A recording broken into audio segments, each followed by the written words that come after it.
अस्सलामुअलैकुम and very warm welcome. आप देख रहे हैं प्रोग्राम गुड मॉर्निंग पब्लिक। मेरे साथ मुझे कहते हैं सुहा अफजल। और जिस दिन मौसम अच्छा हुआ है, आपने नोट किया कि अब्दुल सब मिसिंग होते हैं। ये तो वो कल आएंगे तो आप लोगों ने उनसे पूछना है कि व्हाई ही इज मिसिंग।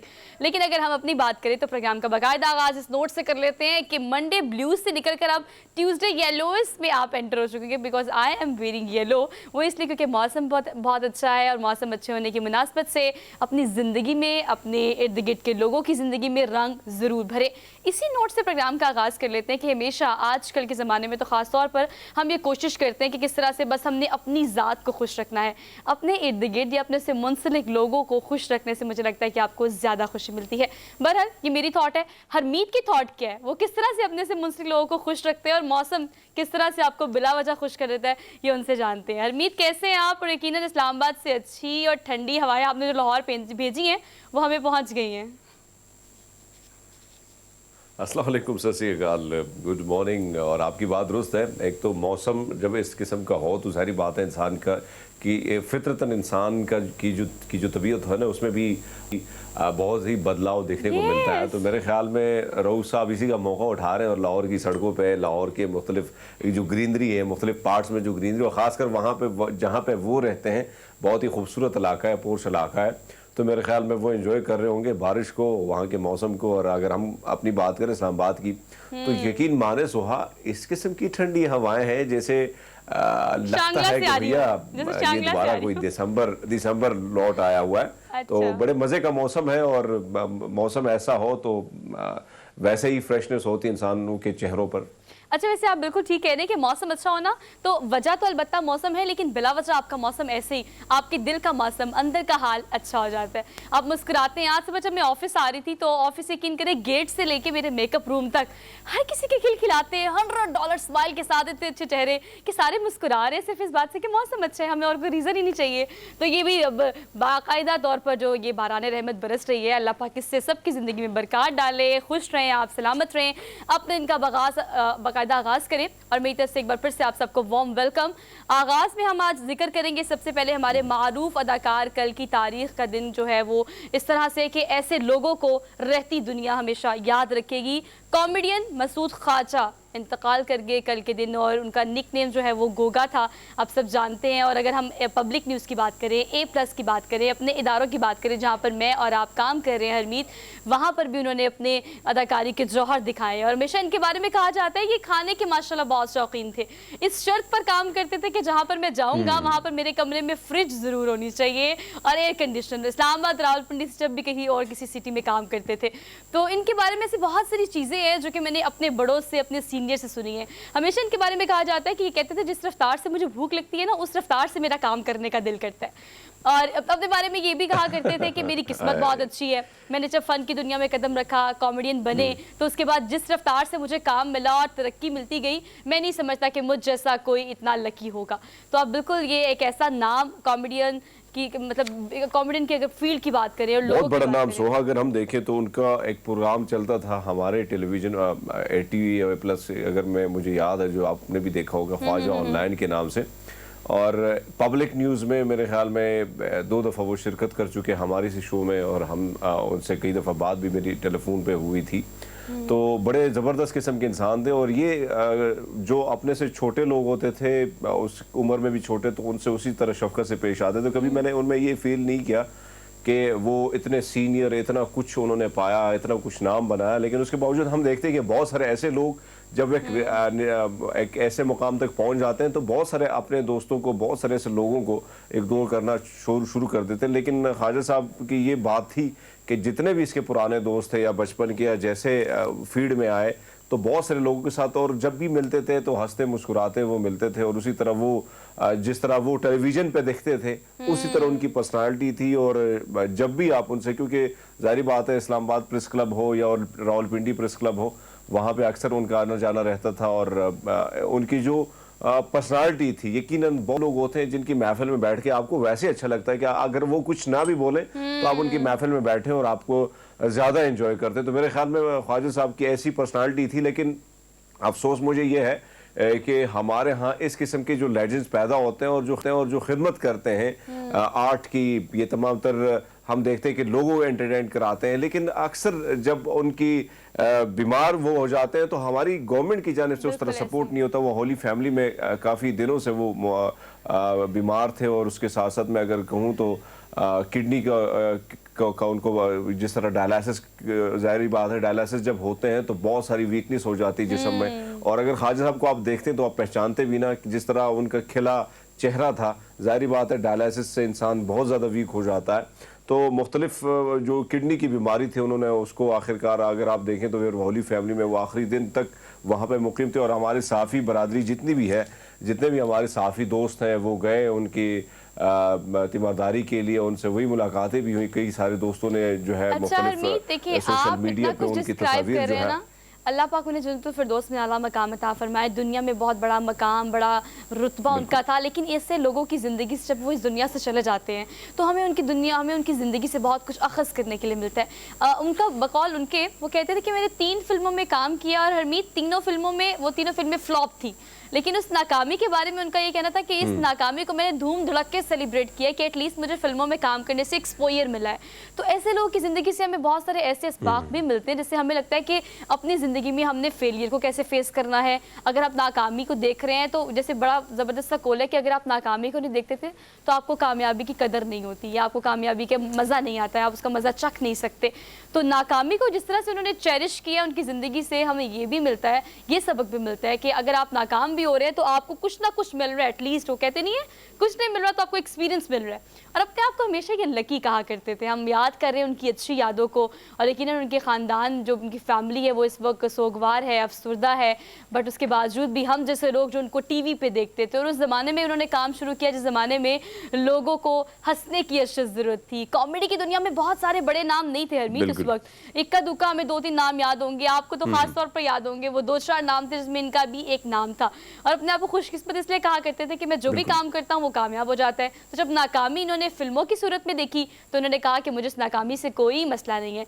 तो हम सब मिलकर उनके लिए दुआ करते हैं। और फैमिली के बारे में उनका ये कहना था कि काफ़ी लोगों को इस फील्ड में खासतौर पर रेजिस्टेंस का सामना करना पड़ता है। मेरी फैमिली को इनिशियली नहीं पता था कि मैं ये काम कर रहा हूँ, लेकिन जब मेरी सरगर्मियों का उनको पता चलना शुरू हुआ तो मुझे बाकायदा अपने दोस्तों की निस्बत इस तरह से फैमिली से मज़ाहमत का सामना नहीं करना पड़ा।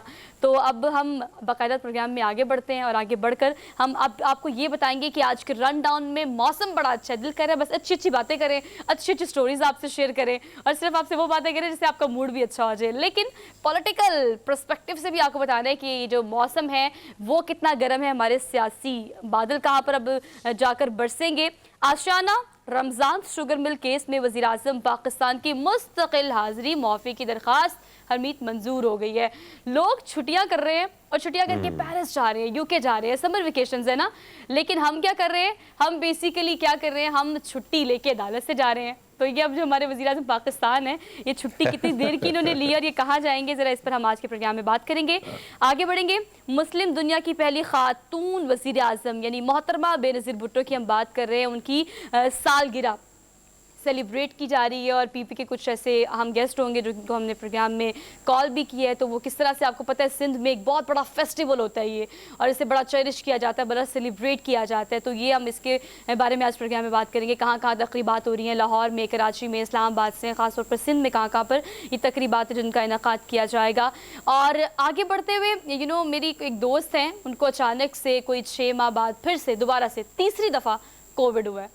तो कोविड के दोबारा से जो परसेंटेज और ग्राफ ऊपर जा रहा है, स्पेसिफिकली प्रोग्राम ने इस बात को डिस्कस करने का मकसद सिर्फ ये है कि आपको बताया जाए कि ख़तरा बिल्कुल टला नहीं है। और यकीन करें हम तो ऐसे फिरना शुरू हो गए कि वाकई कोविड सिरे से था ही नहीं। No mask, no hand sanitiser, no आप देखें मार्केट्स वगैरह में अब वो जिस तरह मास्क यूज़ करते थे, वो बहुत सारी चीज़ों के हवाले से कुछ ख्याल भी रखते थे, अब तो बिल्कुल नहीं रखा जा रहा है। और हर एक बंदा ये समझ रहा है कि बिल्कुल कोरोना जो है वो गायब हो गया। लेकिन आपकी बात दुरुस्त है कि दोबारा वो सर उठा रहा है। और फिर हमारा इलाका जो खासकर इस्लामाबाद और रावलपिंडी है, तो यहाँ पे भी मुख्तलिफ केसेस जो है वो सामने आ रहे हैं। तो बस हम आपको बताएंगे कि ये बेसिकली जो है किस तरह से आपने अब प्रिकॉशंस करनी है, या अगर तीसरी दफ़ा कोविड हो रहा है तो ये किस नौयत का है, जो आगे आने वाला ये जो अगर आप स्पेल की बात करें ये 5वां छठा स्पेल हो सकता है खुदा ना खास्ता, तो इसको बेसिकली जो है वो किस तरह से आपने ख्याल रखना है अपना। अगर आपको ऑलरेडी कोई बीमारी है तो ऑब्वियसली आपका इम्यून सिस्टम कमज़ोर है, और अगर आपको पहले 2 दफ़ा कोविड हो चुका है तो क्या वो एंटीबॉडीज़ जो हैं वो बन चुकी हैं जो कि दोबारा आपके इस कोविड को अगर खुदा ना खास्ता ये अटैक होता है तो किस तरह से रेजिस्ट करते हैं। तो कोविड की सूरत हाल के बारे में आपको बताएंगे। आगे हम बढ़ेंगे तो दिन जो है वो योगा का आलमी दिन मनाया जा रहा है, और अक्सर बात हमसे कहते हैं कि मुझे तो सुबह सुबह अब तो आदत हो गई है उम्मीद इस चीज़ की, मुझे खुशी है कि मैंने एक अरसे बाद लेकिन फाइनली इस चीज़ को रियलाइज़ किया है कि सुबह उठना दरअसल 7-8 बजे को नहीं कहते हैं। आप 7-8 बजे उठते हैं तो आप सुबह नहीं उठते, आप सुबह फजर के बाद उठते हैं, मेडिटेशन करते हैं, योगा करते हैं, तो आपको जिंदगी का असल मजा पता चलता है। ये वो मुझे लगता है ये वो नशा है जैसे आप किसी भी चीज के पूरा एडिक्टेड दिन बड़ा होते हैं। खूबसूरत गुजरता है, और जब आप एक्सरसाइज और फिटनेस और खासकर योगा से शुरुआत करें, सुबह सुबह आप चाहे वो आप नमाज पढ़ते हैं, पाठ करते हैं, पूजा करते हैं, लेकिन सुबह की जो शुरुआत होती है, और सुबह आपकी बात दुरुस्त है कि सुबह सवेरे उठना बड़ा कमाल का होता है, पूरा दिन बड़ा खूबसूरत और खुशगवार गुजरता है आपका। तो बेसिकली सुबह उठकर योगा किस तरह से करना चाहिए, क्या क्या आपके ऐसे पॉजेज होते हैं जो कि आपको मेंटली, फिजिकली, इमोशनली भी रिलैक्स करते हैं, इस पर हम आज के प्रोग्राम में बात करेंगे। इसके अलावा अगर हम बात करें तो सिंध और पंजाब में कारोबारी औकात महदूद कराने के फैसले पर अब सख्ती से अमल दरामद शुरू कर दिया है। मेरा भी रात को एक्सपीरियंस हुआ हरमीत में, 9 बजे 10 बजे मार्केट गई, मुझे कुछ खरीदना था, 9 बजे सब कुछ शट डाउन करने की तैयारी शुरू कर दी थी। चूंकि पहला दिन था तो इम्प्लीमेंटेशन उस तरह से नहीं हो रही थी। बल्कि आपका एक्सपीरियंस तो रहा, मेरा भी रहा, मुझे भी बहुत जल्दी मुझे कुछ चीजें खरीदने थी, हम तैयार नहीं थे ना। तो मैं जब पहुंचा तो भाई पुलिस वहां पे मौजूद थी और सीटियां बज रही थी कि भी मार्केट्स बंद करो, तो बड़े मुश्किल से हालात थे। और आपकी बात ठीक है, अब सख्ती जो है की जा रही है दुकानदारों पे, ताजिर बरादरी पे भी, और बहुत सारी मार्केट्स जो है वो बंद थी और कुछ बंद हो रही थी। तो एक मेरे ख्याल में एक अच्छी बात है कि कम से कम एनर्जी सेव करने का एक नया जो तरीका है, क्योंकि बहुत सारे ममालिक में अब हम देखते हैं, कल मैं देख रहा था कि बांग्लादेश ने भी जो है ये हिकमत अमली अपनाई है कि वहाँ पे मार्केट्स तकरीबन 8:30 बजे तक जो है वो रात की बंद कर दी जाती हैं। अच्छा हरमीत, देखिए हमें मुझे लगता है कि हम जैसे लोगों को, ये हमारे इर्द गिर्द हमें ऑन करना चाहिए इस चीज़ को कि हम किस तरह के और किस मिजाज के लोग हैं। बेसिकली फोर्सफुली जब कोई चीज़ इंप्लीमेंट कराई जाती है तो मुझे लगता है कि हम उसे ज़्यादा अच्छे तरीके से अडॉप्ट करते हैं, बिकॉज सख्ती से और डंडे से अगर काम कराया जाए तो हम उस किस्म के लोग हैं कि हम मान जाते हैं। अगर आप कोविड की एरा की बात करें तो ये एक ऐसी ट्रेजेडी है कि जिसने हमें बाकायदा तौर पर डिजिटल पाकिस्तान पर शिफ्ट कर दिया है। वरना आप यकीन करें, ऑनलाइन क्लासेस की बात कीजिए, ऑनलाइन शॉपिंग की बात कीजिए, तो हम जैसे लोग ऑनलाइन या डिजिटल चीज़ों पर रिलाय नहीं करते थे। कोविड की वजह से हमने ऑनलाइन शॉपिंग भी की, हमने ऑनलाइन क्लासेस भी ली, स्कूल कॉलेज यूनिवर्सिटीज़ में हम पता था हम जा नहीं सकते, तो फोर्सफुली लेकिन हम डिजिटल पाकिस्तान पर स्विच कर गए हैं। तो अगर आप इसकी बात करें तो पूरी दुनिया में ये निज़ाम चल रहा है। भाई आपको कौन से ये कोई अलग सा निज़ाम है जो कि आपको पहली दफ़ा इंट्रोड्यूस कराया है? जल्दी टाइम से दुकानें बंद होंगी तो आपको भी घर जाके सोने का टाइम से उठेंगे, ज़िंदगी आपकी बेहतर हो जाएगी, अच्छी हो जाएगी। तो एक छोटा सा इनिशिएटिव आपने भी लेना है कि फोर्सफुली कंसर्न डिपार्टमेंट्स को ये काम आपसे ना कराना पड़े। तो टाइम की पाबंदी करें, टाइम से दुकानें बंद करें, टाइम से मार्केट जाएं, और अब टाइम से उठे भी। मैंने एक छोटी सी ब्रेक लेनी है, हम वापस आते हैं। Keep watching good morning public.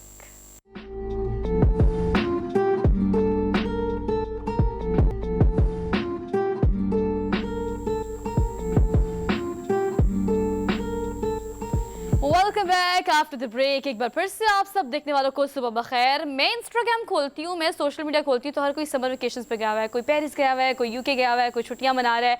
लेकिन प्रोग्राम के आगाज़ में मैंने आपसे खबर शेयर की थी कि हमारे वज़ीर आज़म पाकिस्तान शहबाज शरीफ साहब जो हैं वो मुस्तकिल हाज़री माफ़ी की छुट्टी लेकर कहाँ गए हैं, ये हम जान लेते हैं। नासिर बेग चुगताई साहब हमारे साथ मौजूद हैं, सीनियर एनालिस्ट हैं, तज्ज़ियाकार हैं, इनको आज के प्रोग्राम में खुशामदीद कहते हैं। अस्सलाम वालेकुम सर, कैसे हैं आप?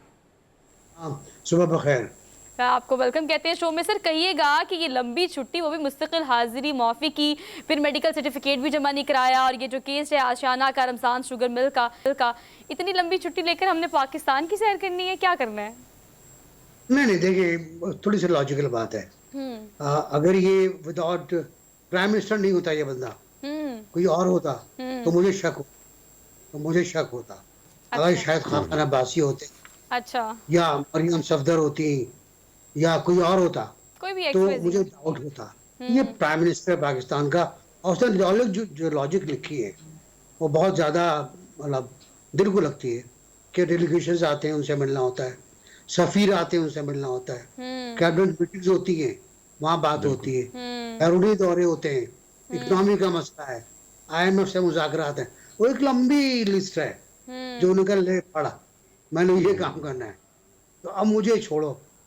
तो जाहिर है लॉजिकल था वो, बाकी हमजा का भी लॉजिकल हो जाएगा कुछ दिनों के बाद। सर उनके भी कोई एक आधा लॉजिक दे दे हमें कि उनका लॉजिकल कैसे हो सकता है, मतलब ठीक है उनका भी एक लॉजिकल आध हो दिन बाद जाएगा, तो हो जाएगा। वही चीफ मिनिस्टर है आखिर, अच्छा आखिर चीफ मिनिस्टर है, मुश्किल से चीफ मिनिस्टर है तरक्याती सर। काम करने हैं, अपने शहर के अंदर, अपने सूबे के अंदर अवाम की देखभाल करनी है, सेहत के मसाइल हैं, गुर्बत के बहुत।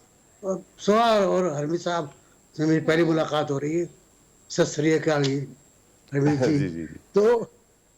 तो मैं ये अर्ज कर रहा था कि बहुत से वाकयात और बहुत से बहाने हो सकते हैं। हमारे यहाँ तो ये भी हुआ है सुहा कि हमने बगैर वजह के लोगों को लीव दे दी, बगैर वजह के, बिल्कुल ऐसे। बगैर वजह के दे दी। ये तो हमने वैलिड बगैर रीजन वजह है। के लोगों को गिरफ्तार नहीं किया, और कुछ को गिरफ्तार किया तो इस तरह किया कि ना कोई इंक्वायरी, ना कोई FIR, ना कोई वारंट, ना कोई ट्राइब्यूनल, आपने पकड़ा और रख के फेंक दिया, भूल गए आप।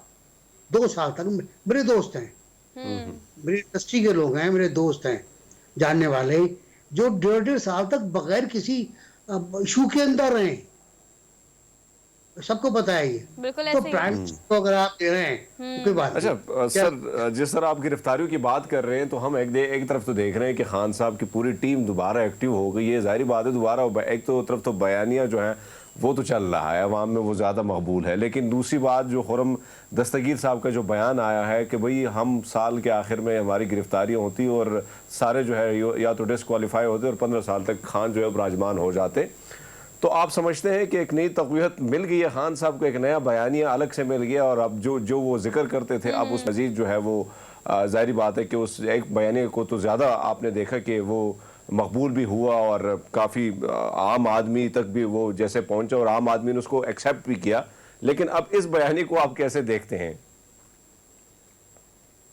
अच्छा नासिर बेग सब हमारे मौजूद मेरे ख्याल से नहीं है, थोड़ा सा डिस्कनेक्ट हो गया उनका, लेकिन हरमीत आपकी बात बिल्कुल ठीक है, ये इशू हो गया है। लेकिन आपकी बात बिल्कुल ठीक है। बयानिया और नैरेटिव मतलब ऐसी चीज़ें जब आप आवाम में इंडल्ज कर देते हैं तो देखने वाले फॉलोअर्स हैं, और ख़ासतौर पर अगर पार्टी के जियालों की बात की जाए, पार्टी सपोर्टर्स की बात की जाए, PTI की बात की जाए, नून लीग की बात की जाए, तो लीडरान का ये नैरेटिव जो कि आजकल PTI की अगर बात की जाए तो ex prime minister Imran Khan indulge कर रहे हैं लोगों में कि आपको हकीकी आज़ादी चाहिए। और जैसे नून लीग की नैरेटिव की आपने बात की है तो नून लीग के जो सपोर्टर्स और वोटर्स हैं उनके लिए भी नैरेटिव लोगों में इंडल्ज करना आसान हो जाता है। लेकिन ये जो सियासी बहरान चल रहा है, मैं कल एक आर्टिकल पढ़ी थी हरमीत, और अगर माशी सूरत हाल की बात की जाए तो पूरी दुनिया इस वक्त प्लान कर रही है कि इकोनॉमिक स्लो डाउन जो है उसको किस तरह से कंट्रोल किया जाए। कल एक सर्वे था पूरी दुनिया के CEOs का, 60% CEOs जो हैं वो इस चीज़ को सेकंड करते हैं कि यस पूरी दुनिया में इस वक्त इकोनॉमिक स्लो डाउन चल रहा है।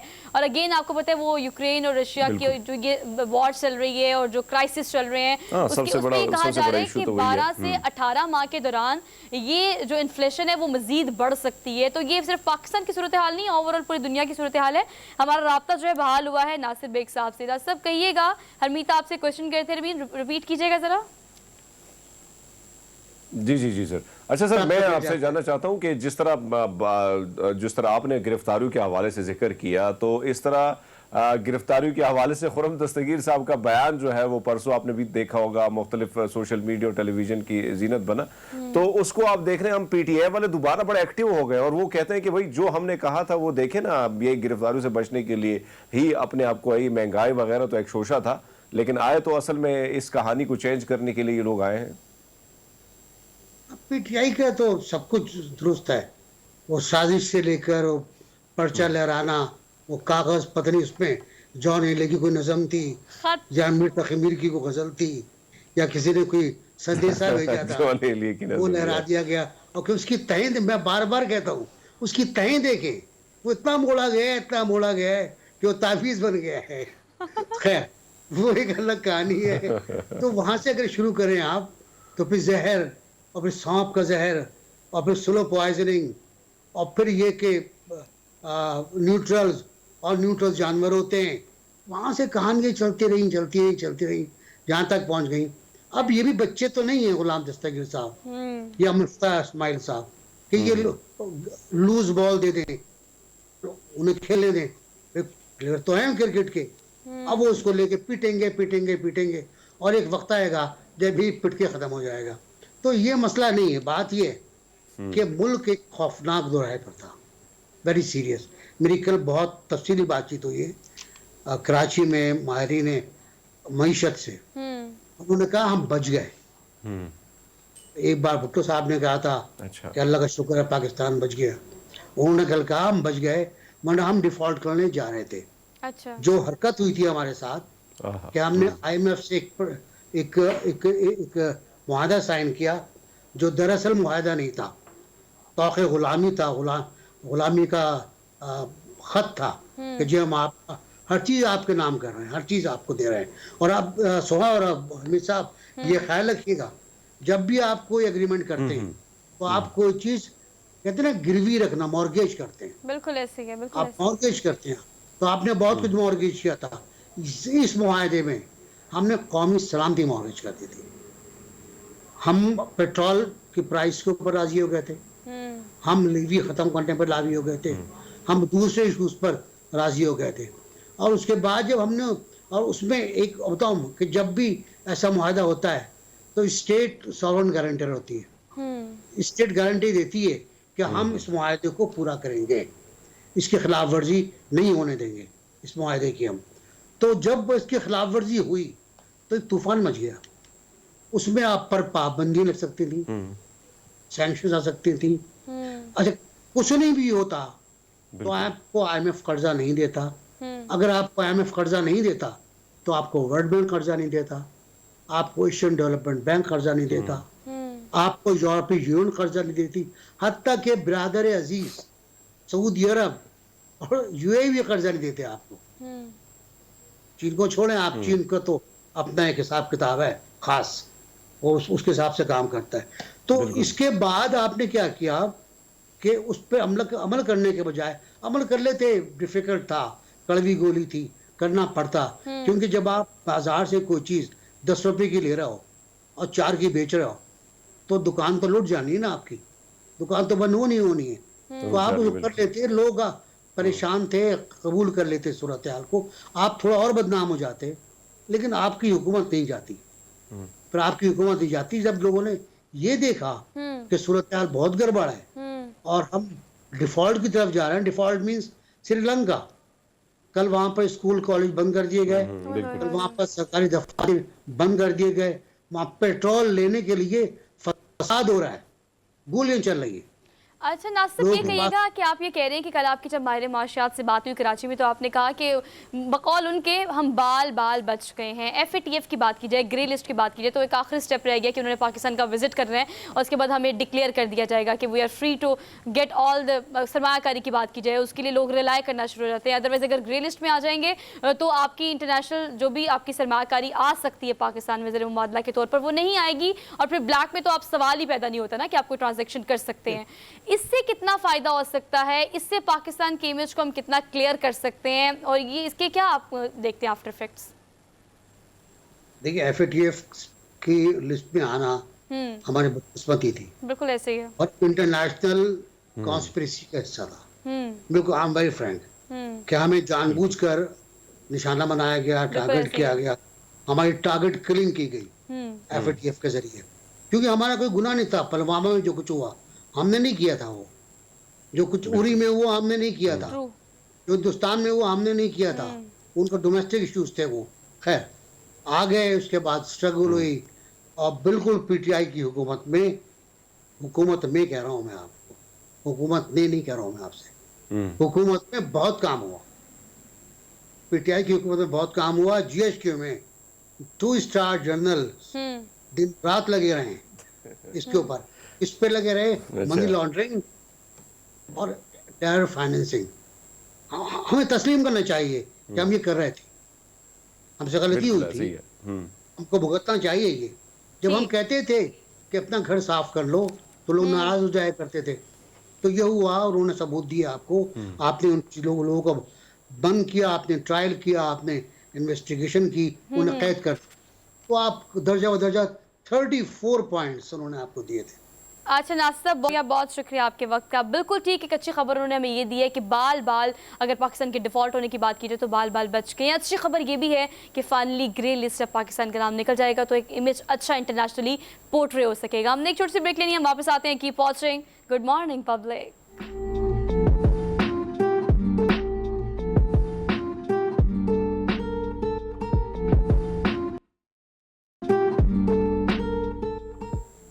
Welcome back after the break. तो बेसिकली हमने प्रोग्राम के आगाज़ में आपको बताया था कि आज के दिन की मुनासबत से बेनज़ीर भुट्टो साहिबा की आज चुके सालगिरह है। एक ऐसी खातून जो कि मुस्लिम दुनिया की पहली खातून वज़ीर आज़म और पाकिस्तान की 2 दफ़ा वज़ीर आज़म रह चुकी हैं। उन्हों के अगर मुल्क मिलने के नहीं नायाब हैं हम, क्या खूबसूरत बात है। बीइंग अ वुमेन अगर मैं बात करूँ तो यकीनन पॉलिटिकल पर्सपेक्टिव से तो कोई सानी नहीं है उनका करियर अगर थ्रू आउट देखा जाए, लेकिन उनकी तालीम, उनका घर, उनकी पर्सनैलिटी, उनका aroma, she is such an inspiration for all of us. तो आज हम बात कर लेते हैं, इसी पर हमारे साथ मौजूद हैं सेनेटर ताज हैदर साहब हमारे साथ मौजूद हैं, सीनियर रहनुमा है पाकिस्तान पीपल्स पार्टी के। उनको आज के प्रोग्राम में खुशामदीद कहते हैं और उनसे बात भी करेंगे इस हवाले से, हमारा रब्ता उनसे बहाल होता है तो। लेकिन अभी सूरत हाल ये है कि अगर उनकी बात की जाए तो मुस्लिम दुनिया में और ख़ासतौर पर सियासत की दुनिया में उनकी शदीद कमी महसूस की जाती है, क्योंकि अगर ख़वातीन की बात की जाए तो उसके बाद हमने कम ख़वातीन को इस तरह से अपना नाम बनाते हुए देखा है। हरमीत, आप इस हवाले से क्या कहेंगे?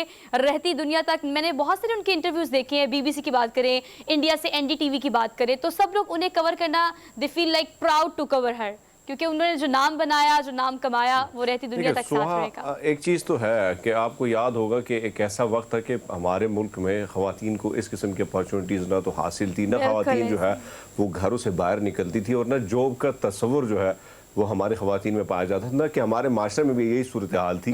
मेरे ख्याल में सिर्फ पॉलिटिक्स में नहीं, वो हर शोबे में ख़वातीन के लिए वो एक ऐसा वो मशलरा बनी कि हर खातून उसको ख़वातीन जो है उसके फॉलोअर बनी, और उसकी वजह से मैं समझता हूँ कि ख़वातीन का बाहर निकलना, चाहे वो पॉलिटिक्स हो या मुख्तलिफ इदारों में काम करना हो, ये क्रेडिट भी उन्हीं को जाता है। और आप ये देखें, आपकी बात दुरुस्त है कि सिर्फ पाकिस्तान में नहीं बल्कि बैनुल-अक़वामी सतह पर, मैंने परसों देखा था सोशल मीडिया पे ये बयान बड़ा गर्दिश कर रहा था कि जो न्यूजीलैंड की वज़ीर आज़म है, उनका ये कहना था कि उनके लिए इंस्पिरेशन है, वो जितनी इंस्पायर हुई हैं किसी और से नहीं हुई हैं, वो उनके लिए कोई एक इंस्टीट्यूशन थी। बेनज़ीर भुट्टो साहिबा के हवाले से वो बात करती थी। तो आप देखें ना कि आप चाहे वो जिस मुल्क गई हैं, जहाँ पे गई हैं, एक तो उन्होंने पाकिस्तानी कल्चर को जिस तरीके से प्रमोट किया, आपने उसका लिबास जिस तरीके से वो लिबास ओढ़ती थी और जिस तरीके से जिस ढंग से उसका एक अपना उस फैशन को मैं समझता हूँ कि पूरी दुनिया ने उसको अपनाया। ख़ासकर मैंने देखा कि हिंदुस्तान में भी उस चीज़ को बड़ा फॉलो किया गया। फिर हम ख़ासकर बांग्लादेश में देखें तो बेनज़ीर भुट्टो साहिबा पे मुख्तलिफ डॉक्यूमेंट्रीज़ भी बनी। तो ये उनकी करिश्माती पर्सनालिटी थी, और मैं समझता हूँ कि पीपल्स पार्टी को एक नई जिद्दत भुट्टो साहब के बाद उसने बख्शी थी। और हम तो उस वक्त सहाफ़त की इस दुनिया में नहीं थे, लेकिन हम जब टेलीविज़न में उनको देखते थे तो एक सहर अंगेज़ तकरीर होती थी उनकी, और जब वो बात करती थी तो जियालों का और आखिरी स्पीच जो अगर आप देखें तो उसमें जिस किस्म की भीड़ है, जिस किस्म की रश है, उसका दीदार करने के लोग मुख्तलिफ इलाकों से, हालांकि उनको पता था कि उनकी लाइफ को ख़तरा है, थ्रेट्स है, और पहले से भी उनको आगाह कर दिया गया था, लेकिन उसके बावजूद हमने देखा कि उन्होंने इन सारी चीज़ों की परवाह किए बगैर वो गई जलसगाह में। और मैं समझता हूँ कि एक ऐसी अजीम लीडर से जो है अगर हम देखें पाकिस्तानी आवाम जो है वो महरूम हुई, चाहे वो बैनुल-अक़वामी सतह पर उनके ताल्लुकात के हवाले से मैं अगर बात करूँ तो सिफारती सतह पर जिन्होंने बहुत सारी कामयाबियाँ जो हैं उन्होंने समेटी। और आप देखें कि भुट्टो साहब का जो मिशन था उसको आगे लेके जाना, और पार्टी को बहुत सारे आपने देखा होगा कि जब ज़िया-उल-हक साहब की ये हुकूमत आई तो उसमें बहुत सारे जियालों को जो है पाबंद सलासल किया गया, बहुत सारे लोगों पर जो है वह आपने देखा होगा वो विजुअल आज भी मौजूद है, चाहे हम जब गूगल करते हैं, यूट्यूब पर देखते हैं, तो जितना जुल्म मुख्तलिफ केसेस जो है वो बनाएगा। और पीपल्स पार्टी को कोशिश ही की गई कि इसको ख़त्म कर दिया जाए। लेकिन आपको याद होगा कि बेनज़ीर भुट्टो साहिबा जब लाहौर आई और वो जलसगाह वो जैसे पहुंची और उसकी जिस तरह उनका इस्तकबाल किया गया, मैं समझता हूँ कि पूरा लाहौर जो था वो विजुअल आज भी मौजूद है, अगर आप देखें तो पूरा लाहौर जैम था, और जिस तरह लोगों ने वालाना अंदाज में उनका इस्तकबाल किया, और ये एक बहुत बड़ी बात होती कि एक पर्सनालिटी, और फिर उसने पीपल्स पार्टी को जिस लेवल पे पहुंचाया, जहां तक पहुंचाया, साजिशों का अंबार था उसके आसपास हमने देखा।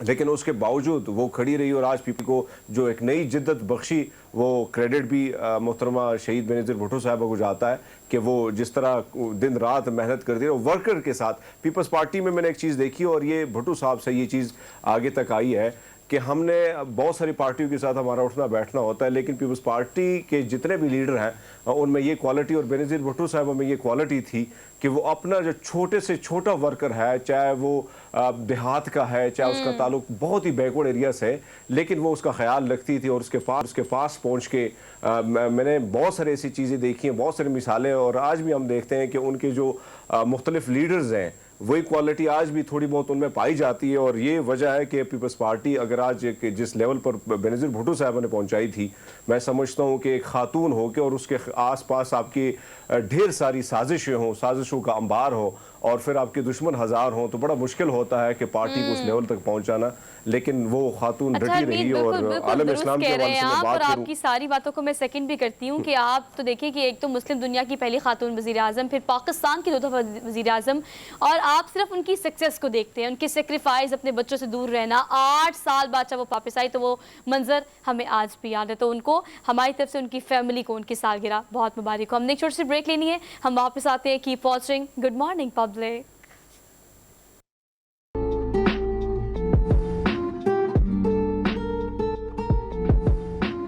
Welcome back after the break. So we are in the second hour of the show. और ये पूरा घंटा गुजारने के बाद अब इस घंटे में खासतौर पर हमारी कोशिश होती है कि थोड़ी एंटरटेनिंग चीज़ें जो है वो शामिल की जाए, वो चीज़ें जो आपके लिए प्रोडक्टिव हैं या अच्छे से आपके दिन का आगाज़ कर सकती हैं।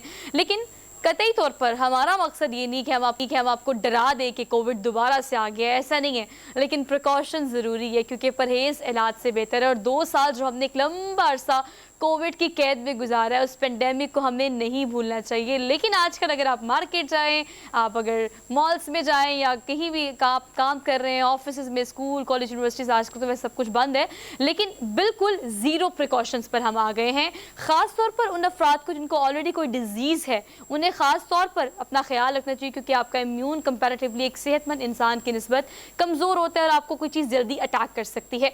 छठा स्पेल होगा, ये छठी वेव होगी अगर कोविड की खुदा न खास्ता आती है तो। लेकिन अगर दुबई की, यूएई की बात की जाए तो वहाँ पर परसेंटेज बहुत ज़्यादा बढ़ रही है। तो अब या पाकिस्तान में क्या सूरत हाल है, मेरे करीबी सर्कल में आपको बात याद होगी, हरमीत आप भी इस बात को सेकंड करेंगे। हमें कोविड की रियलाइजेशन उस पॉइंट पर तब हुई थी जब हमारे सर्कल में लोगों ने इफेक्ट होना शुरू कर दिया था। अगेन इस गलती के बाद और इस सारे सिनेरियो के बाद अब हम दोबारा से वेट कर रहे हैं कि हम कोविड के दोबारा खुदा न खास्ता आने पे यकीन तब करेंगे जब हमारे सर्कल में कोई इफेक्ट होता है। तो ये प्रिकॉशंस हम क्यों नहीं कर रहे हैं? और ये जो मेरे ख्याल से 8 या 9 बजे दुकानें बंद करने वाला कॉन्टेक्स्ट नया जो लॉन्च किया है, मुझे लगता है ये भी किसी हद तक मुआविन साबित होगा कोविड को कंट्रोल करने में।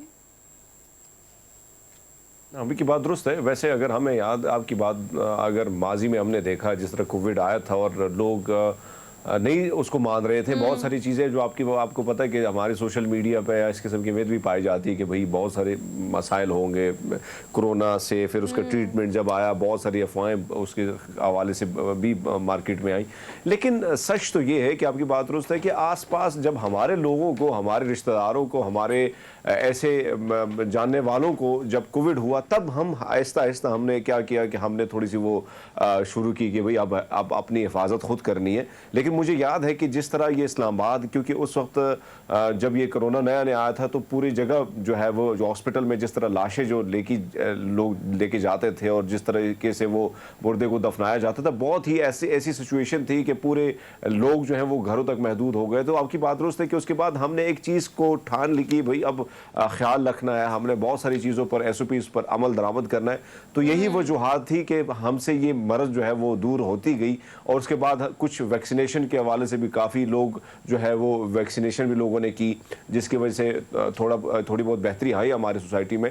लेकिन अब हम देखते हैं, अब आप दोबारा मार्केट की ओर जाएँ, मुख्तलिफ शादी हाल जाएँ या जहाँ पे आप जाते हैं, तो गैदरिंग उसी तरह हो रही है जिस तरह नॉर्मल थी और वो अब ज़्यादा हो रही है। तो उस वजह से आप देखें ना कि हम एक चीज़ को भुगत चुके हैं। हमारे लोगों के बिजनेस जो है वो ख़राब हो चुके थे कोरोना के दौर में। फिर उसके बाद बहुत सारे लोगों ने अपनों को खोया। तो बहुत सारे मसाइल लोगों ने देखे, बहुत घरों तक महदूद, जॉब्स जो प्राइवेट सेक्टर था, जॉब्स वहां से जो है वो लोगों को निकाला गया।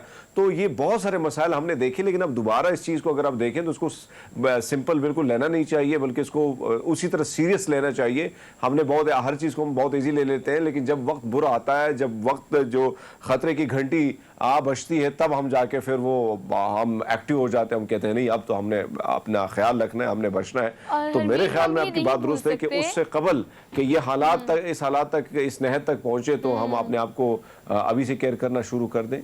और हरमीत, हम इस बात को नहीं भूल सकते, आपको याद होगा यूके, अमेरिका, पेरिस, इंग्लैंड, अगर इन जगहों की बात की जाए तो वहाँ पर हम ये कंसीडर करते हैं कि बेसिक हेल्थ प्रोटोकॉल्स कंपैरेटिवली हमारे मुल्क से ज़्यादा हैं, अच्छे हैं। अगर वो कोविड की वजह से इतनी बुरी तरह मुतासर हुए हैं, तो पाकिस्तान तो अभी इस वक्त खासतौर पर जब माशी सूरत हाल बहुत ज़्यादा ख़राब है, तो हम इस चीज़ के मुतामिल नहीं हो सकते कि हम सेहत के मैदान में कोई इस किस्म की अफोर्डेबिलिटी जो है वो इस वक्त हमारे पास नहीं है, हम अफोर्ड नहीं कर सकते। अगर 24 घंटों की बात की जाए तो पिछले 24 घंटों में 11,000 से ज़ायद टेस्ट हुए हैं कोविड के। इस वक्त 57 मरीज ऐसे हैं जो कि जिनकी हालत तशवीशनाक है।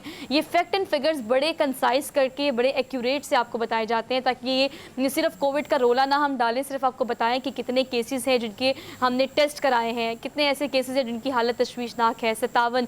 अब अगर हम दादोशुमार की बात करें तो 1.53% जो है ना वो इजाफा देखा जा रहा है। अभी तक रेशो ये बताई जा रही है। तो अब हमारे पास कोई बेसिक हेल्थ प्रोटोकॉल्स उस तरह से नहीं है। अगर हमने करनी है तो सिर्फ एहतियात करनी है, उस एहतियात में ज़्यादा कुछ नहीं करना, कोई रॉकेट साइंस भी नहीं है, आप सब जानते हैं।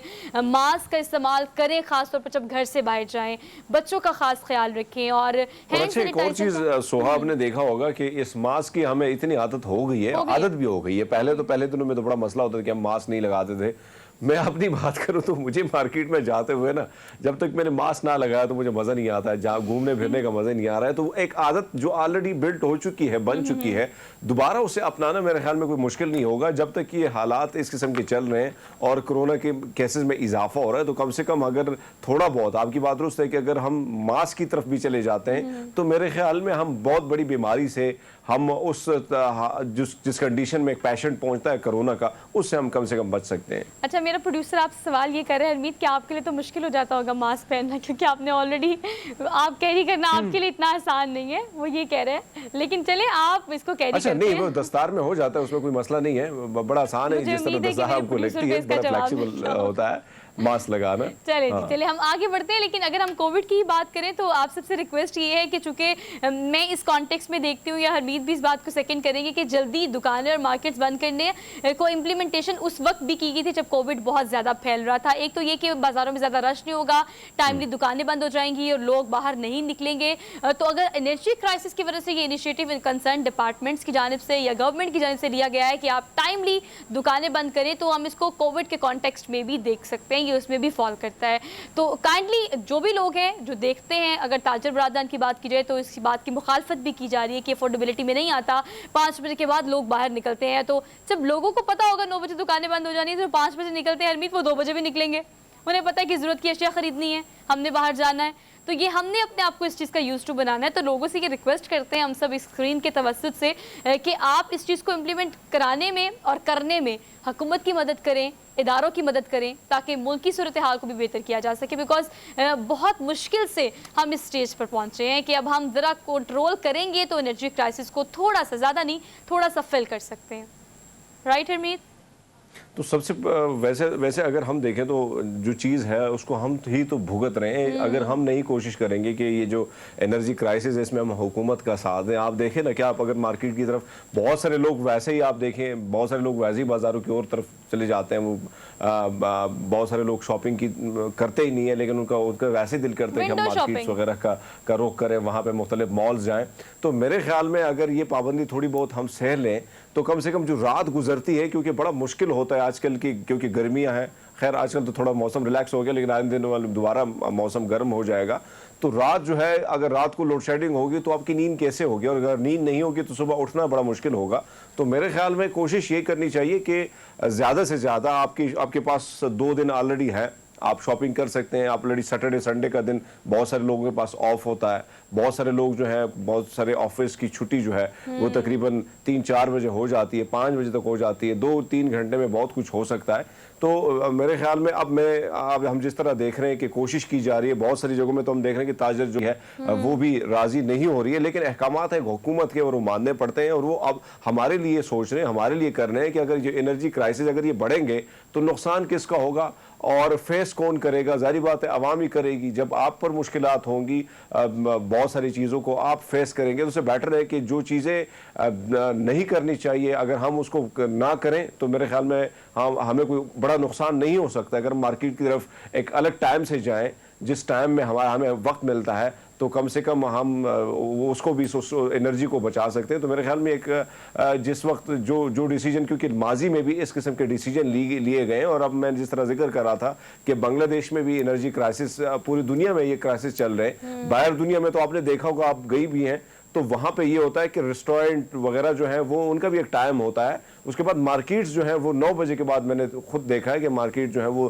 तमाम तर मार्केट्स बंद हो जाती हैं, और शॉपिंग का टाइम जो होता है वो इतनी लेट नाइट तक नहीं होता। लेकिन हमारे पाकिस्तान में एक आपकी बात दुरुस्त है कि बहुत सारी चीज़ों के हवाले से हम देखते हैं, चाहे कराची हो, लाहौर हो, बड़े शहर जो हैं वो रात लेट नाइट तक जो लोग जो हैं उनको रात की शॉपिंग का वो पड़ा हुआ है, थोड़ा सा चस्का लगा हुआ है। तो मेरे ख्याल में इसको थोड़ा सा चेंज करना पड़ेगा। ज़िंदगी बदलेंगे तो बहुत कुछ चीज़ें जो हैं वो बेहतरी की तरफ जाएंगी। बहुत सारी चीज़ें हमने वैसे डाली अपनी लाइफ में, जिस तरह मैं देहातों का जिक्र करता हूँ, तो देहात में अगर आप देखें गाँव में, तो वहाँ पे एक चीज़ होती है कि वहाँ पे मार्केट्स बहुत जल्दी बंद हो जाती हैं। सुबह सवेरे लोग वहाँ पे शॉपिंग करते हैं, सुबह सवेरे लोग अपने काम निपटा के चले जाते हैं। तो वहाँ पे मार्केट का अगर ज़्यादा अगर आप देखें, आबादी भी बहुत ज़्यादा जो है वो देहातों की ओर है। तो ये चीज़ है, अगर हम इसको अपनाएं तो बहुत सारी चीज़ों से हम बच सकते हैं। लेकिन हम इसे बड़ा प्राउडली अनाउंस करते हैं हरमीत कि लाहौर सोता नहीं है, हम सारी रात जागते हैं, हमने खाना खाना है तो 8 बजे के बाद का ही डिनर प्लान करना है। कभी ऐसा हुआ है कि आपको हरमीत किसी ने कहा हो लाहौर में ख़ास तौर पे कि चलाओ आज नाश्ता करते हैं? ज़्यादातर लोग आपको डिनर पे ही इनवाइट करते हैं, क्योंकि नाश्ते का कॉन्सेप्ट ही उस तरह से नहीं है जिस तरह से होना चाहिए। तो बेसिकली हम इसे बड़ा प्राउड समझते हैं कि हमने रात को ही निकलना। और अगर आप मॉल्स की बात कर रहे हैं, आप शहरों की टाइमिंग की बात कर रहे हैं, तो तमाम तरक्की याफ्ता ममालिक जो हैं वहाँ पर इस तरह की टाइमिंग्स बड़े अरसे से इम्प्लीमेंटेबल हैं, और वहाँ पर इस चीज़ की सख्ती से पाबंदी आ रही है। तरक्की पजीर ममालिक जो हैं वो तरक्की याफ्ता ममालिक को इस तरह से देखते हैं, अगर हम उनको फॉलो करेंगे, उनकी चीज़ों को अडॉप्ट करेंगे तो हमारे लिए चीज़ें आसान हो जाएंगी। लेकिन ऑल दो इन तमाम तर सूरत हाल के बावजूद भी कोविड की बढ़ती सूरत हाल जो है उसको कंट्रोल करने के लिए डॉक्टर्स का भी ये कहना है कि इस वक्त अस्पतालों में भी हम इस चीज़ को अफोर्ड नहीं कर सकते कि वहाँ पर हम जाएं और जाकर पेशेंट्स ख़ास तौर पर अब ये प्रेफर नहीं करते पेशेंट्स कोविड के ख़ास तौर पर कि टेस्टेड पॉजिटिव होने के बाद अस्पतालों का रुख किया जाए। तो अगर इनिशियली आपको लग रहा है कोई सिम्टम्स हैं तो उसे डायग्नोस करने के बाद अपने आप को क्वारंटीन करके उस चीज़ को फौरी तौर पर कवर करें। हमने एक छोटी सी ब्रेक लेनी है, हम वापस आते हैं। Keep watching. Good morning public.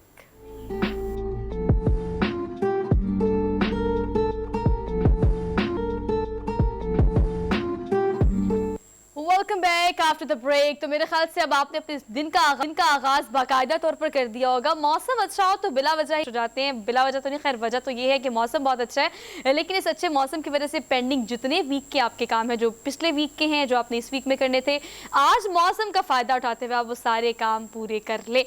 लेकिन आज सुबह उठकर सबसे पहला काम जो आपको करना चाहिए, थोड़ा सा, ज़्यादा नहीं, थोड़ा सा वर्कआउट करेंगे तो दिन बेहतरीन गुजरेगा। चूँकि आज योगा का दिन मनाया जा रहा है, आलमी दिन, पाकिस्तान समेत पूरी दुनिया में योगा का आलमी दिन आज मनाया जा रहा है। सो बेसिकली पाकिस्तान में मैं ये समझती हूँ कि इसका रुझान इतना ज़्यादा नहीं है, क्योंकि अगर हम संस्कृत के बहुत सारे अल्फाज देखें या बहुत सारे आसन ऐसे देखें, बहुत सारे जेस्चर और पोस्चर्स और पॉजेज ऐसे होते हैं जो पाकिस्तानी और ख़ासतौर पर मुस्लिम ये क्लेम करते हैं कि नहीं ये हिंदुस्तान के कुछ ऐसे जेस्चर्स हैं या हिंदू कम्युनिटी ज़्यादा इसको प्रेफर करती है। थोड़ी सी मिथ और मिसकंसेप्शन भी है जो लोगों में पाई जाती है। हम इसको भी आज के सेगमेंट में क्लियर करेंगे, हरमीत से भी इसका कुछ पॉइंट लेंगे। लेकिन अगर हम योगा की बात करें तो मेंटली, फिजिकली, इमोशनली तीनों पर्सपेक्टिव से एक वाहिद ऐसा वर्कआउट है जो कि आपको मेडिटेशन जब देते हैं या आप जब मेडिटेशन लेते हैं तो इट्स मीन कि आप मेंटली रिलैक्स हो रहे हैं, ब्रीथिंग प्रोसेस आपका स्मूथ हो रहा है, तो ये आपको बहुत सारी बीमारियों से महफूज भी बनाता है। लेकिन हरमीत आपको क्या लगता है, हम वर्कआउट की तरफ जाते हैं, हम जिम की तरफ जाते हैं, योगा बहुत एक एक्सट्रीम, जिसे आप समझते हैं कि लोग ऐसे होते हैं जिनको योगा की वाकई नाव होती है, उसको इंटेंसिटी का पता होता है, वही योगा की तरफ जाता है। आम पब्लिक का रुझान अभी भी इतना ज़्यादा नहीं है। आपकी बात दुरुस्त है। बहुत सारी चीज़ों के हवाले से वो आपकी बात ठीक है कि हम जो गलत मिथ हमारे माशरे में पाई जाती है कि हाँ शायद इसका ताल्लुक किसी रिलीजन के साथ है या किसी एक कंट्री के साथ है, मेरे ख्याल में ये गलत है। अब तो पूरी दुनिया में योगा जो है वो उसके क्लासेस हो रही हैं, बाकायदा लोग अब तो बहुत आसान है, यूट्यूब से आप बहुत कुछ चीज़ें सीख लेते हैं। और मेंटली और फिजिकली अगर आप अपने आप को स्ट्रॉन्ग रखना चाहते हैं, और ख़ासकर इन दिनों में जो सुस्ती ज़्यादा हो जाती है, क्योंकि जून जुलाई का जो महीना होता है इसमें वैसे भी आपका दिल नहीं करता है, आपका काम करने का दिल नहीं करता, तो गर्मी ज़्यादा होती है। तो इस किस्म के मौसम में तो आपके लिए और भी बेहतर है।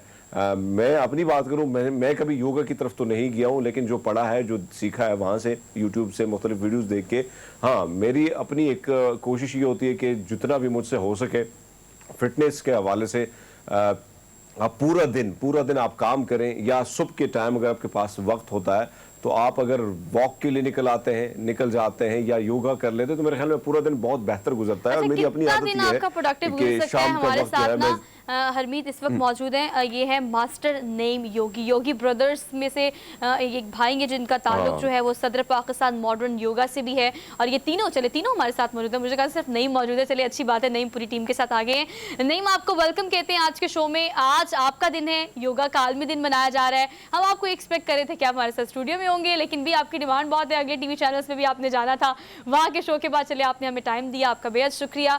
पहले सबसे बताएं कि योगा के आलमी दिन पर आप क्या कहना चाहेंगे, फिर हम कंटिन्यू करते हैं कॉन्वर्सेशन को।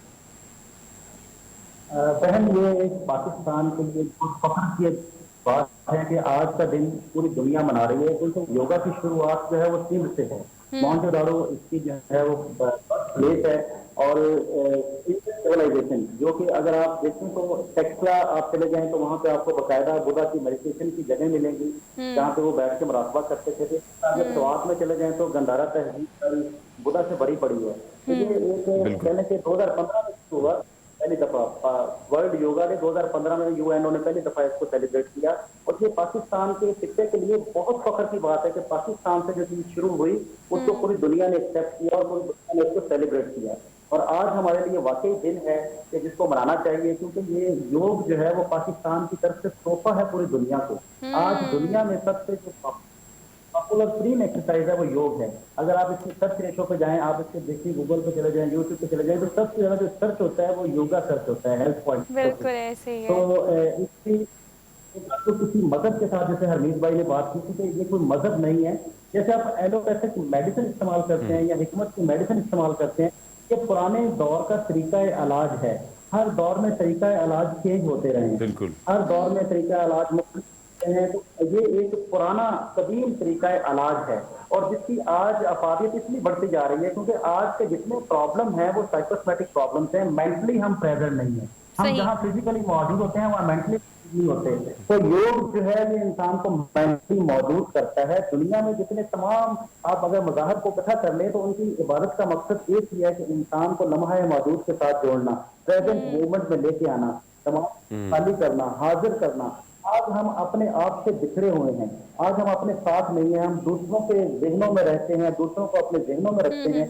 इस वजह से आज की प्रॉब्लम्स, बीमारियां, ऑर्गन्स काम नहीं कर पाते सही तरीके से, क्योंकि हम मेंटली अटेंड नहीं करते अपने आप को, अटेंशन हमारी कहीं और होती है।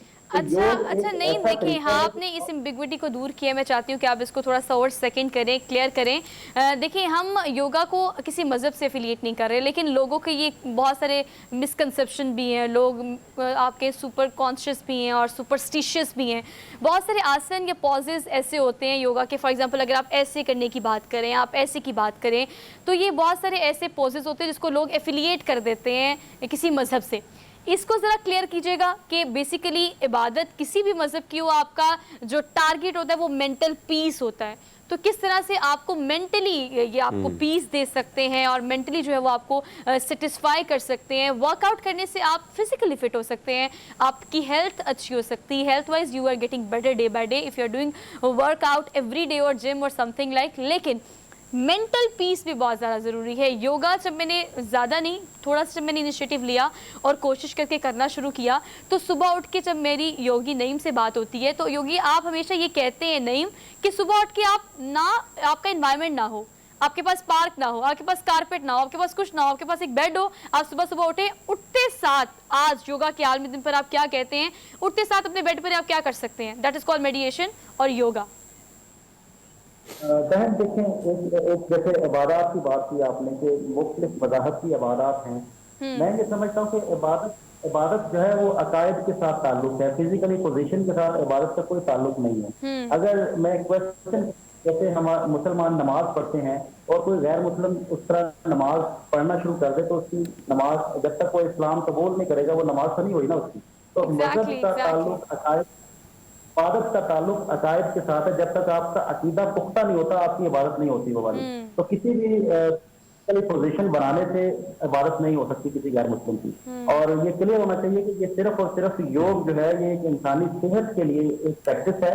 जैसे हम मुख्तलिफ चीजों को इस्तेमाल करते हैं जो कि बाकायदा गैर मुस्लिमों की बहुत सारी चीजें ऐसी जो हम डेली बेसिस पे इस्तेमाल करते हैं, तो इसका मतलब ये थोड़ी है कि हम गैर मुस्लिम हो जाते हैं। किसी चीज को इस्तेमाल करने से, इसको पहनने से, या जैसे अब हम फर्स्ट करें जितनी टेक्नोलॉजी है ये सारी गैर मुस्लिम की है, अब वो टेक्नोलॉजी को इस्तेमाल करने से हम जो है वो गैर मुस्लिम तो नहीं हो सकते। तो चीजों का इस्तेमाल इंसान की रोजमर्रा की जिंदगी का हिस्सा है।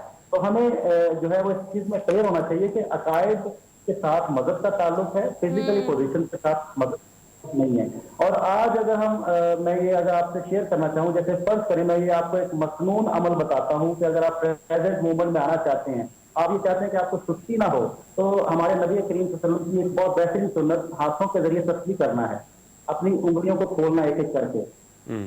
ये योगा इसको यूं कहता है कि अगर आप दोनों हाथों को अलग अलग चलाते हैं तो आपके दोनों ब्रेन चलते हैं। आम रूटीन में जब आप एक हाथ से काम करते हैं तो आपका एक ब्रेन चलता है, आपके राइट ब्रेन ने लेफ्ट साइड कंट्रोल की है और लेफ्ट ब्रेन ने राइट साइड कंट्रोल की है। जब हम एक हाथ का इस्तेमाल ज्यादा करते हैं तो एक ब्रेन नहीं चलता। और अगर आप दोनों ब्रेन को एक्टिव करना चाहते हैं, लम्हा प्रेजेंट होना चाहते हैं और आप एक्टिव होना चाहते हैं, सुस्ती खत्म करना चाहते हैं, तो आप बिलीव करें कि आपने दोनों हाथों को ऐसे बंद कर लें और एक उंगली को खोलें, फिर दूसरी को खोलें, फिर तीसरी को खोलें, जो मसनून अमल है तस्बीह का, और फिर दूसरे हाथ से फिर इसको इसी तरह तरतीब से एक एक करके बंद करें। तो ये सारी चीजें जो है ये इंसान को प्रेजेंट करने के लिए बेहतरीन मानी जाती हैं। इंसान को अपने ब्रेन को बॉडी के साथ जोड़ने का नाम योग है। जब तक हम मेंटली प्रेजेंट नहीं होंगे, हम दुनिया में बहुत सारे मामला इसलिए हैं कि हम लोग पास्ट और फ्यूचर में रहते हैं, जहाँ फिजिकली मौजूद है वहाँ मौजूद नहीं है। तो अगर हम मेंटली मौजूद हो जाएं तो हमारा फ्यूचर बहुत अच्छा हो सकता है, हमारे फ्यूचर के मसाइल अच्छे हो सकते हैं, उसमें से हम निकल सकते हैं और हम जो दुनिया में तरक्की की हैशो है उससे मुकाबला कर सकते हैं। आज हम अच्छा नहीं पाजी, एक और चीज जो हम देखते हैं, जो एक चीज तो बड़े आपने जबरदस्त तरीके से क्लियर की कि किसी ये जो हम जिस तरह हर चीज को जोड़ते रहते हैं नहीं होना चाहिए। आम तौर पर हम देखें योगा पाकिस्तान में उसी तरह आप जैसे लोग कोशिश भी कर रहे हैं, बहुत सारे लोग आपके को फॉलो भी कर रहे हैं, चाहे वो सोशल मीडिया पे हो या वहाँ पे आके भी आपको देख के वो कर रहे हैं, योगा को फॉलो कर रहे हैं। लेकिन अगर हम देखें इस तरह आम नहीं है। अगर बीमारियों की तादाद की बात की जाए तो बीमारियां जो है वो दिन पर दिन बढ़ती जा रही है। और फिर अगर हम मौसम में गर्मा की बात करें तो सुस्ती जो है वो जिस्म में ज्यादा हो रही है, काम का दिल नहीं करता, ध्यान नहीं दिया जाता है काम की ओर। तो आप नहीं समझते हैं कि योगा जो है, मैं आपसे ये पूछना चाह रहा हूँ कि योगा जो है किस किस्म की बीमारियों से आपको बचाती है, जिसके लिए हम दिन रात जो टैबलेट्स लेते हैं, जाके डॉक्टर के पास जाते हैं, तो अगर योगा हमारी लाइफ में आ जाती है और ये आम हो जाती है तो हम कितने एक्टिव हो सकते हैं और किस किस्म की बीमारियों से हमारी जान छूट सकती है?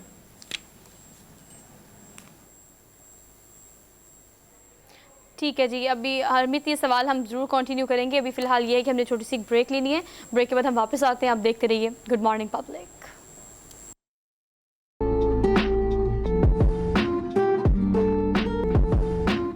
Welcome back after the break. तो प्रोग्राम के आगाज़ में हमने आपसे एक अच्छी खबर शेयर की थी जो कि कुछ लोगों के लिए बहुत अच्छी है, कुछ लोग क्लेम कर रहे हैं कि और मुखालफत करना चाहते हैं इससे, इस इनिशिएटिव की जो कि गवर्नमेंट और कंसर्न डिपार्टमेंट्स की जानिब से लिया गया है कि पंजाब और सिंध में एक टाइम सेट किया गया है जिसके बाद मार्केट्स को क्लोज कर दिया जाएगा। आम आवाम इसको किस तरह से देखती है, इम्प्लीमेंटेशन किस तरह से करानी, इस पर हम डिटेल में बात करेंगे।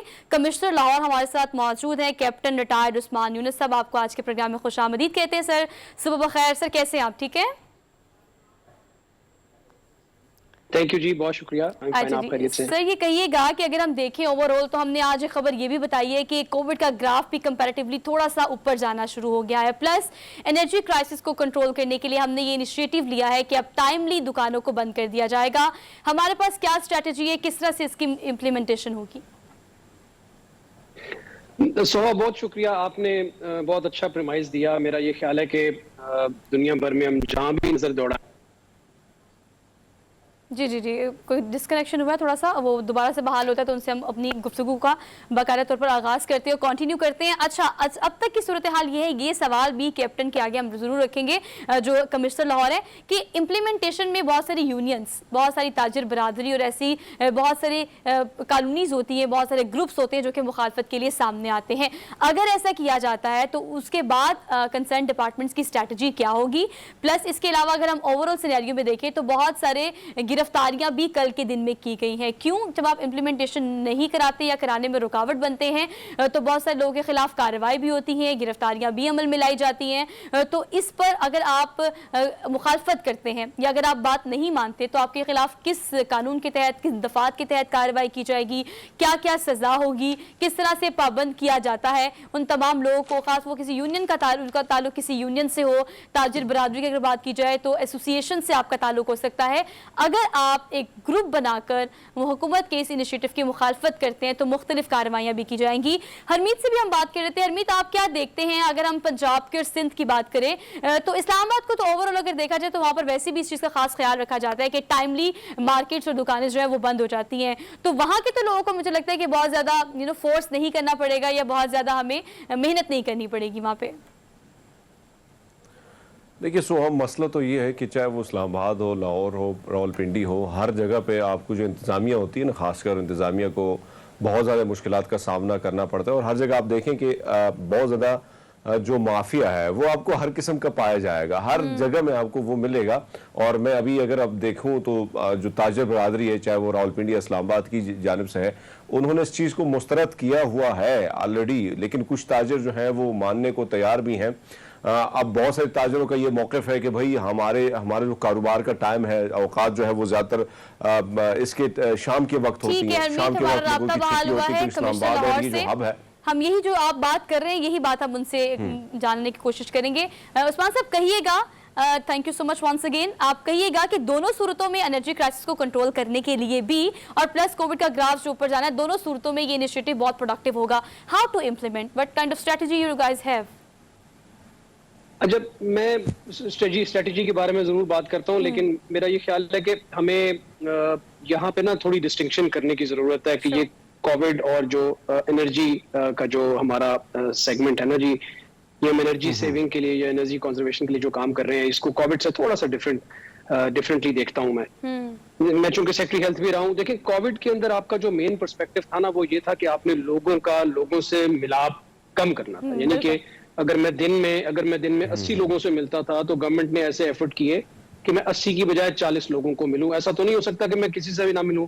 अगर मैं किसी से भी ना मिलता कर्फ्यू लाइक सिचुएशन में तो शायद हम जल्दी कोविड पे कंट्रोल कर लेते, लेकिन चूंकि वो फाइनेंशियली वायबल नहीं था, इसलिए इस तरह के कुछ मेजर्स लिए गए जहां पे हमारा इंटरेक्शन दूसरों के साथ कम किया गया। उसमें टाइमिंग्स भी आ गए, कुछ सेक्टर्स भी आ गए। तो आपने देखा होगा कि 50% ऑक्यूपेंसी वाला मामला भी आ गया।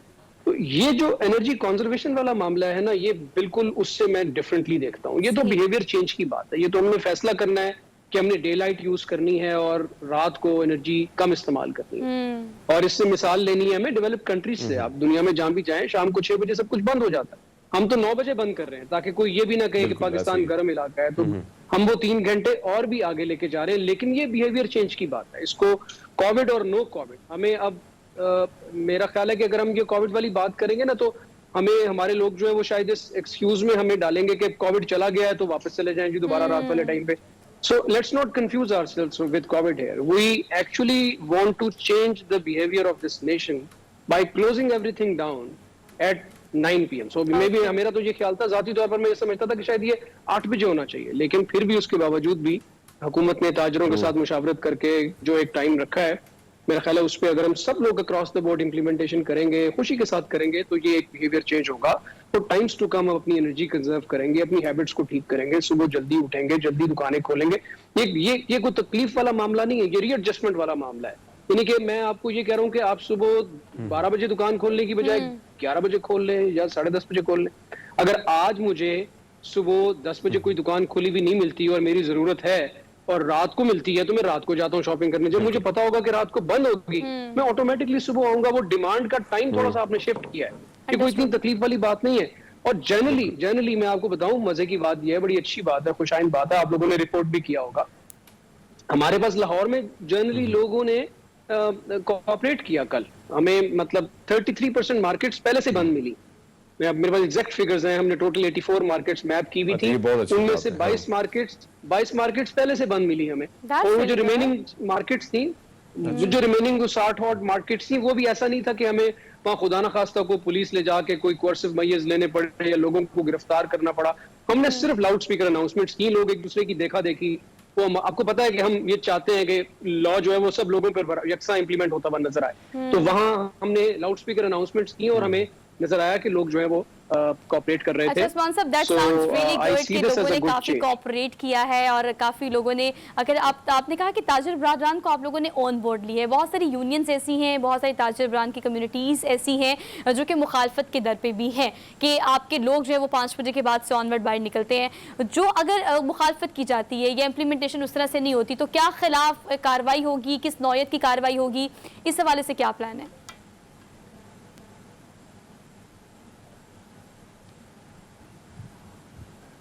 जी सर बताइएगा, अगर इस हवाले से देखा जाए, अगर आपको आवाज़ क्लियर आ रही है, तो अगर ताजिर बरादरान आपने उनको ऑन बोर्ड लिया है, लेकिन बहुत सारी कम्युनिटीज़ एसोसिएशंस ऐसी भी हैं जो कि शायद मुखालफत करें कि 5 बजे के बाद से ऑनवर्ड लोग बाहर निकलते हैं तो कारोबार नहीं है, ये इस तरह से हम पैसे नहीं कमा सकते, उन लोगों के लिए क्या कार्रवाई है, किस तरह से उनको इस दायरा कार में शामिल किया जाएगा, उनके खिलाफ क्या होगा? देखिए, मैं 2 बातें फिर क्लियर करूं। एक तो ये है कि ये किसी का कारोबार रोकने की एफर्ट नहीं, ये तो टाइम एडजस्ट करने की ऑप्शन है। हमने ये तो कहा है कि आपने रात को इतने बजे बंद करना है, ये नहीं कहा कि सुबह इतने बजे खोलना है। सुबह अगर आप लेट खोल रहे थे अपनी मर्जी से, तो आप उसको पहले कर सकते हैं, हम उसमें आपको मना नहीं कर। एनर्जी कंजर्वेशन का प्लान है, ये बिजनेसेस को बंद करने का प्लान नहीं है। पंजाब के अंदर अल्हम्दुलिल्लाह बड़ी एक्सटेंसिव मुशावरत हुई। मैं आपको बता सकता हूँ, चूंकि लाहौर में हमारा कैपिटल शहर है पंजाब का, यहाँ बड़ी एक्सटेंसिव मुशावरत हुई। तमाम पंजाब से जो हमारी ताजिर तंजीमें हैं उनको लाहौर बुलाया गया और चीफ मिनिस्टर के लेवल पर भी मुशावरत हुई है और बड़ी एक्सटेंसिव थी। वो 2-3 घंटे का मैराथन सेशन था जिसमें हर जिले के जो ताजिर तंजीमें थी उन्होंने आके अपनी इजहार राय का अपनी जो राय है उसका इजहार किया और उन्होंने तजावीज भी दी। और मैं आपको बताऊं कि ये जो इस तरह के फैसले होते हैं, ये मुश्किल फैसले होते हैं जिसमें कंसेंसस भी हो, लेकिन जनरली जो यकसा या एक जुबान होकर सब लोगों ने बात की वो ये थी कि आपने अगर इम्प्लीमेंटेशन करनी है तो फिर अक्रॉस द बोर्ड करें, फिर इसमें एग्जाम्पशंस ना क्रिएट करें या इसमें ऐसा ना करें कि जी वो सेक्टर जो है उसको थोड़ा सा हम रिलैक्स कर रहे हैं और उस सेक्टर को नहीं कर रहे। तो अगर ये एनर्जी कंजर्वेशन की बात है तो फिर ये अक्रॉस द बोर्ड होनी चाहिए, जो कि बड़ी अच्छी तजवीज थी और इसी तरह से इसको हम देख रहे हैं। जहाँ पे आपने बात की, जब गवर्नमेंट आप नहीं समझते हैं कि बहुत सारी, जिस तरह आपने जिक्र किया कि बिहेव चेंज के हवाले से जो बात आपने जिक्र की या बाहर दुनिया की मिसाल आपने दी, हम यहाँ पे इम्प्लीमेंटेशन हो जाती, लोगों को आदत भी पड़ जाती है, माजी में भी ऐसा हुआ, लेकिन अचानक हमारे कवानीन और चीजें चेंज हो जाती हैं, उसके बाद फिर लोगों को वही लत पड़ जाती है। आप नहीं समझते ये जो इकदाम उठाया गया ये बहुत अच्छा इनिशिएटिव है? मैं समझता हूँ कि बहुत सारे ममालिक में ऐसा एनर्जी सेव करने के लिए, अगर एक दफा ये इम्प्लीमेंटेशन हो जाती है और लोगों को आदत पड़ जाती है तो दोबारा आप नहीं समझते किसी को कंटिन्यू रखना चाहिए? सर 100%। मैं तो इसको एज इंडिविजुअल अगर आप मुझसे पूछें एज इंतजामी सतह पर, तो ऑब्वियसली हमने वो करना होता है जो हमें कहा जाता है करने के लिए, लेकिन अगर आप इंडिविजुअल सतह पर भी मुझसे पूछें तो आई थिंक ये बहुत अच्छा इकदाम होगा। इससे हमारी लॉ इन्फोर्समेंट में बहुत बेहतरी आएगी। इसमें हम बेसिकली डे लाइट को यूज करेंगे, जिंदगी ऑर्गेनाइज हो जानी है। और मैंने तो शायद देखा है, आप तो मुझे दोनों बड़े यंग लगते हैं, मैंने तो पाकिस्तान के अंदर वो वक्त देखा है जब 9:30 बजे सब कुछ बंद हो जाता था और आपको नहीं मिलता। अच्छा, तो आपके बारे में भी मोहम्मद उस्मान साहब, आपके बारे में भी कहा जाता है अक्सर, बहुत सारे हल्के हैं आपके इर्द गिर्द लोग भी, कि आप भी बड़े ऑर्गेनाइज सिविलाइज्ड हैं, सुबह टाइम से उठते हैं। तो जिस तरह के आप हैं, चाहते हैं कि एज ए इंडिविजुअल भी आप लोगों को यही बताएं कि भी आपके लिए भी ऑर्गेनाइज होना, सुबह उठना, टाइम से उठना, टाइम से कारोबार खोलना बड़ा ज़रूरी है। That is good initiative by your concern departments. तो best of luck from our side. Thank you so much for being nice. आपका बड़ा वक्त दिया और बड़े अच्छे से इस चीज़ को डिस्क्राइब किया कि लॉ और इन्फोर्समेंट बड़ी अच्छी हो जाएगी। तो आपने क्या करना है, किसी भी मुआशरे को, किसी भी मुल्क को, कौम को बेहतर करने के लिए आपने इनिशिएटिव लेना होता है। तो इस इनिशिएटिव में आपकी, स्क्रीन के उस तरफ जो लोग बैठे हैं, आपकी हमें अशद ज़रूरत है। तो इसमें कोऑपरेट करें जितना भी आप कर सकते हैं। आपकी कोई दुकान है, कोई मॉल में किसी की दुकान है, कोई भी कारोबार किसी भी नौयत का आप कर रहे हैं, तो आपने भी टाइमली दुकान बंद करनी है ताकि लोग टाइमली कल सुबह आपके तक पहुंचे। तो आपके प्रोग्राम में हमने बहुत सी चीज़ों को कवर करने की कोशिश की। अगर कोई सेगमेंट मिस हो गया तो आप जाएं और सोशल मीडिया पर इसको जरूर देखिएगा। हमें दीजिए इजाज़त। मौसम खूब सारा एंजॉय करें और दिन अच्छे से गुजारें। अल्लाह हाफिज़।